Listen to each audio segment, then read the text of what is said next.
It's time for our next edition, our next installment of the Festival Edition playlist. And Passover has shown up again, just like it does every year. The Festival of Pesach. And we've done different things throughout the years on this playlist. And one of the things that I thought maybe I would do, in some of these years' reflections, is share at the end of every Seder that I'll lead with other groups or that I'll celebrate with my family. At the end of every Pesach Seder, Haggadah,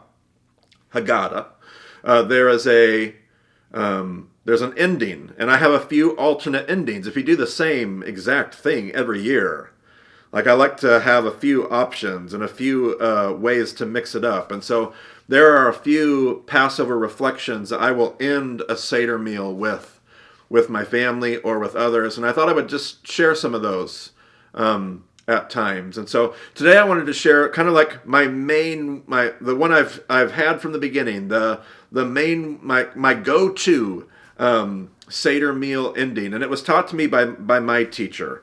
So I was taught in a lot of ways by Ray Vanderlaan.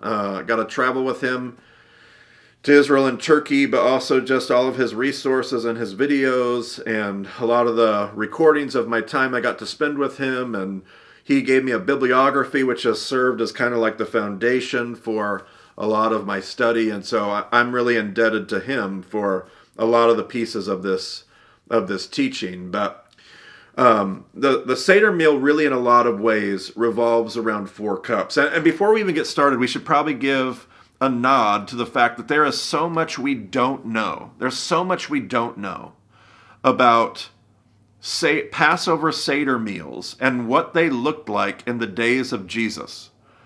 Like, we don't know. Some scholars are like, they weren't even doing a Seder meal in Jesus' day. Like, it didn't even exist. Some will say it was very, very basic. Some will say, like, there's so many things. We know that the Seder meal shows up in the Mishnaic period, the Talmudic period. So within a century after Jesus, we know that they're celebrating Seders. And the period of the Talmud, they're obviously celebrating Seders. That's where the Seder that a lot of us know of today, that's where it comes from.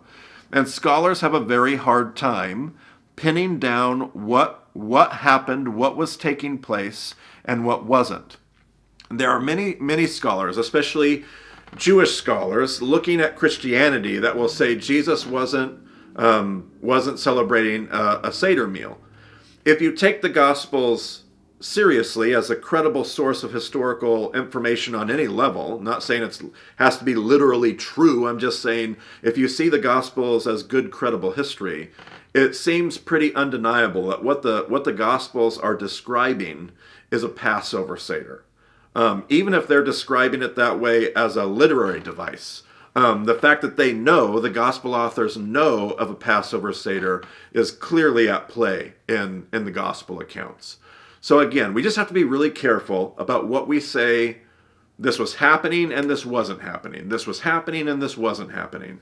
It's going to be very hard to prove that Seder meals were being used and that a Seder meal looked like this and this and this and this and this. Now, I am going to draw, and my teachers did draw off of the gospel accounts as a record, a source to draw some of those conclusions. So, based on that disclaimer, which is an important one, the Passover Seder meal, even in its earliest observances, revolved around 4 cups, whether those are 4 literal cups or maybe one singular cup engaged 4 times, who knows, but there are 4 sections to the Seder meal, and you can see this in your gospel accounts. So we know that this is at play on some level in the way that the gospels are recorded. There are 4 cups that walk you through a Seder meal experience. The first cup is often today called the cup of blessing. In Jesus' day, they may have even called it the cup of praise. Again, what do we know? What do we don't know? In its earliest days, that cup was called a cup of sanctification. Let me start that over. The first cup in Jesus' day was called the cup of sanctification, and today is called the cup of blessing. In its earliest days, it was called the cup of sanctification. And the reason for that is because these 4 cups are linked to the 4 promises of the Exodus Passover story in Exodus 6. So in Exodus 6, God says, I will bring you out from Egypt. I will set you free from the yoke of slavery. I will redeem you with an outstretched arm, and I will take you to be my own people. That's marriage language. So take you out, set you free, redeem you, marry you is essentially the 4 promises of Exodus 6 in rabbinic language. And so each one of the cups stands for the 4 promises. So the first cup is a cup of sanctification, right? It's the only cup. The reason why it's called the cup of blessing today is because it's the only cup that is that's blessed in that initial blessing of blessed are you, Lord our God, King of the universe, who brings forth the fruit of the vine, right? That blessing of that wine blessing, Baruch atah Adonai Eloheinu melech haolam. So there's that understanding, that sanctification. Cup of blessing. Then you have the cup of deliverance is the second cup, right? I will set you free from the yoke of slavery, right? It says it's a freedom, it's a deliverance cup. And it kind of forms the 4 portions of the meal. There are 2 portions before you eat. There are 2 portions after you eat, 2 cups before you eat, 2 cups after you eat. So the cup of sanctification, then there's the cup of deliverance. And then after the meal, there's the cup of redemption. I will redeem you with an outstretched arm and with mighty acts of judgment. This is a cup that says that God essentially says, I'm going to take you, not I'm going to take you, but I'm going to, redemption is this almost, it's almost similar to the 4th cup in that it's almost marital language. Boaz in the book of Ruth is a kinsman redeemer, right? And redemption isn't a legal financial term like we're used to in the Western world. Redemption was about bringing Ruth in, redeeming her and bringing her into his mishpacha, bringing her into the Beit Av, bringing her into the family. So I will redeem you is about God saying, I'm going to teach you how to live. I'm going to teach you how to live as a part of my family. And then the 4th cup in Jesus' day, in its earliest days of the Seder, the 4th cup is called the cup of protection. Today, I believe it's called the cup of praise. But in those earliest days, again, back in the Mishnah and the Talmud, in those earliest days, it was called the cup of protection. Sanctification, deliverance, redemption, protection. You can see 3 of these cups directly in the gospel accounts.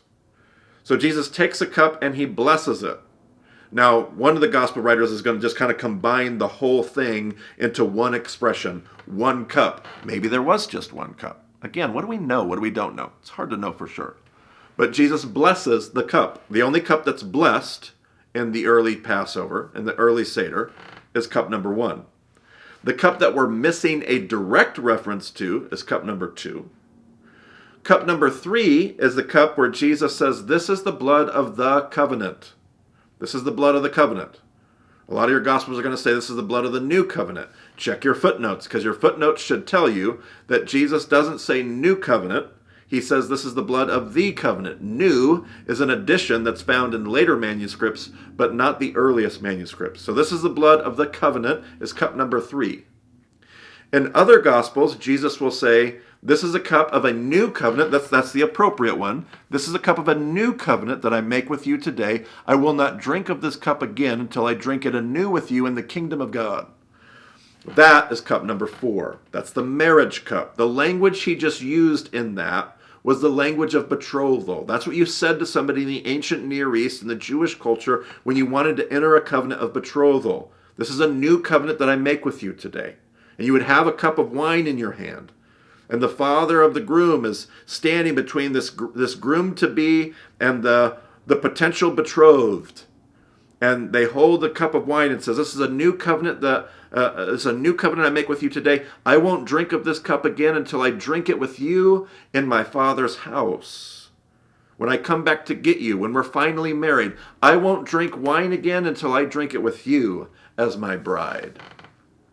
And Jesus uses this same language. By the way, is a great video. Maybe we'll do that some year. Maybe we'll just talk about that maybe more in depth, because that's a great lesson point just right there. So these are the 4 cups of Passover, right? The cup of sanctification, the cup of deliverance, the cup of redemption, the cup of protection. And those are the ancient terms, not the modern terms today. If you go to a Seder today, those cups will have different names and have a different theological substance to the conversation. Things have changed in 2,000 years. 2,000 years ago, the Jewish community was under the boot of Roman oppression.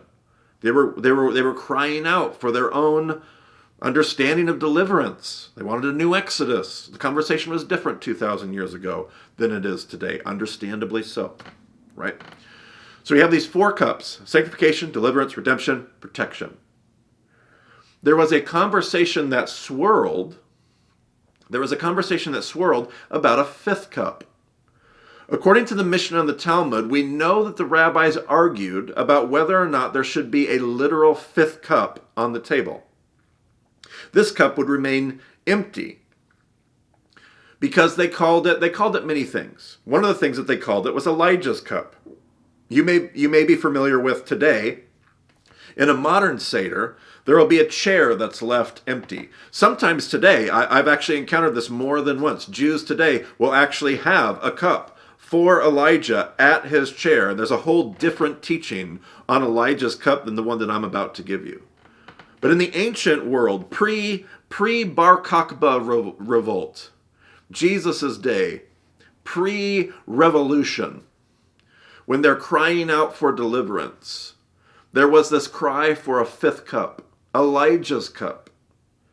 They believed that it represented the cup of God's wrath. You might look at Psalm 69 or Psalm 79. The cup of God's wrath that he pours out on the nations. You might even think of Jeremiah, I believe chapter 25, where God says, "Take from my hand this cup. It is filled with the wine of my fury, and give it to the nations to drink." People in Jesus' day, Jews in Jesus' day, wanted deliverance. They wanted vindication. They wanted vengeance and judgment. They wanted deliverance. And some rabbis said, no, there's only 4 promises in Exodus 6, and there's no 5th cup in the Seder. And some rabbis responded with, are you kidding me? What do you think Pharaoh had to drink as he laid at the bottom of the Red Sea? Of course the 5th cup is in. It's right in front of you. The judgment that God poured out on the Egyptians and their gods. The judgment that God poured out on Pharaoh as he tried to chase God's people through the walls of the Red Sea. Of course there's a 5th cup. And so they argued. And they argued and they argued, should we put a cup on the table? I think if you follow Jesus' teaching and his ministry, I wouldn't be surprised at all if every single year at the Seder, for those 3 years that they were together, if his disciples, his Talmudim, said, Jesus, can we put a 5th cup on the table tonight? Can we do it tonight? And I imagine, as I listen to Jesus' teaching, that Jesus says, no, I have not come to bring God's wrath. He said that multiple times in multiple Gospels throughout his ministry. I have not come to bring condemnation. I have not come to bring wrath. I've come to bring healing and goodness. I've come to bring the year of the Lord's favor. I've come to pronounce Jubilee. I have not come, no 5th cup on the table. No 5th cup on the table. I just realized I have my Bible sitting next to me. I should read this. I wasn't prepared to read this. Let's see if I can find it. I'm going to go to the Gospel of Mark. I'm going to go to Mark, and I'm going to go to chapter, let's see here. Let's see here. Mark.